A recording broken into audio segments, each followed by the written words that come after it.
Welcome to Sweet Life Beat Life. We hope this video helps. In this video, I will explain how to use a crypto pairs screener. First, navigate to your preferred screener platform. You'll typically see a dashboard displaying numerous cryptocurrency pairs. Look for options to filter by exchange, market cap, or trading volume. This initial overview helps you grasp the breadth of available data. Understanding these basic functions is crucial for effective market analysis. Now, let's dive into filtering.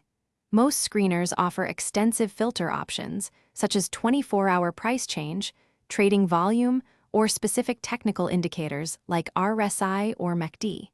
You can also customize the displayed columns to show only the data most relevant to your analysis.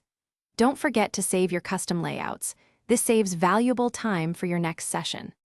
Once you've applied your filters, it's time to interpret the results.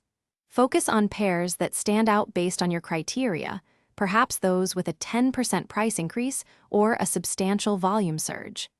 Analyze the data for patterns that align with your trading strategy. Comparing several top-performing pairs can help you pinpoint the most promising opportunities for potential trades. Beyond basic screening, many platforms offer advanced features. Explore integrated charting tools for deeper technical analysis, allowing you to draw trend lines and apply complex indicators. Setting up real-time alerts for price or volume changes ensures you never miss a critical market move. These tools empower you to react swiftly to market dynamics. Remember to check the description for a link to the Shark AI Ultra Robot Vacuum and other great deals. Thanks for watching. Consider subscribing if we helped you.